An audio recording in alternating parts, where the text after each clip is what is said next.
Pastor Ezekiel has never been to Shakahola all his life, even doesn't know where it is. And we'll be asking the police to get us the call data from his phones to confirm that all his life he has never been to Shakahola.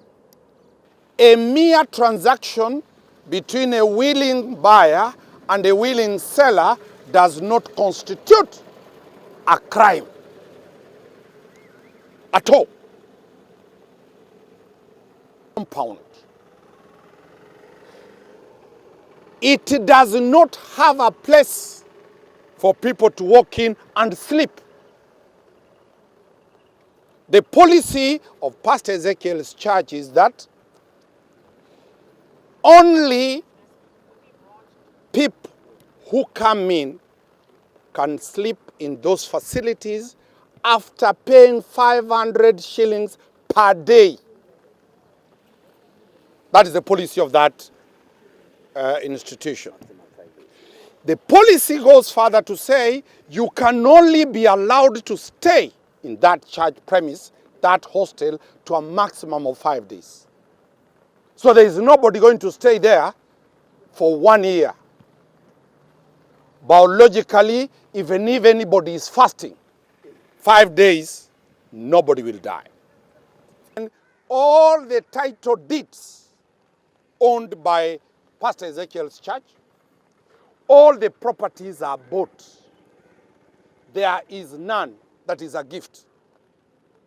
There are sale agreements, there is payment done, transfers of money to the owners, and there is no complainant, as we are talking, who is saying Pastor Ezekiel has defrauded anybody. He's produced, we have put it very clearly, we are going to show the church. There are graves. Yes, true, there are graves outside the church, outside the compound. The graves are for the Mijikenda people who sold Pastor Ezekiel the land. And when Pastor Ezekiel tried to buy that graveyard, they refused, because to the Mijikenda culture, that is a kaya. It's a taboo. It is a shrine.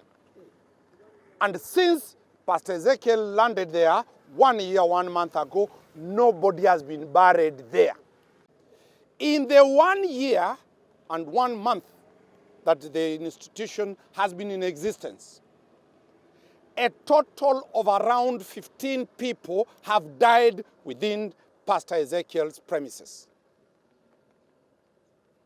The policy of the church is that only people, if a patient is coming who is very sick for prayers and for miracles, that person will not be allowed in unless accompanied. Once these people die, the family person accompanying them, some of them are brought in buses, they have already died, they are being brought and almost a dead person and pronounced dead. The policy is that those who have died, the family members take them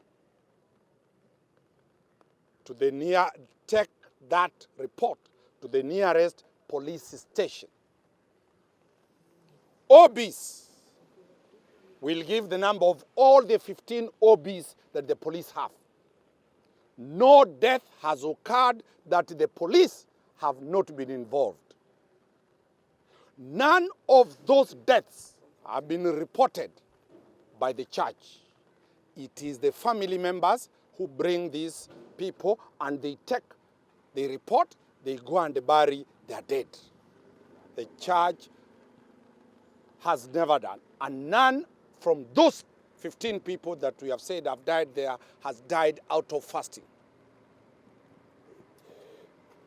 As we move further, the policy of the church As I've said, no child is allowed within the church premises without being accompanied by a parent. That is the position. So any child coming to the institution must be accompanied by a parent, or else entry is restricted. Let us look at the security arrangement between Pastor Ezekiel's church and the national security organs. The area chief's office is 500 meters away from the church of Pastor Ezekiel. And at the chief's place, there are administration police officers. So if there is any incident that is peculiar, the administration police officers will be able to detect that. The National Police Station, a police station called Chasimba, is 1 kilometer away from the church of Pastor Ezekiel. If there is any death or any incident that is peculiar, the OCS or the police officers there would have known. So in terms of security arrangements, as we have put it, it is completely false to link this to Shakahola.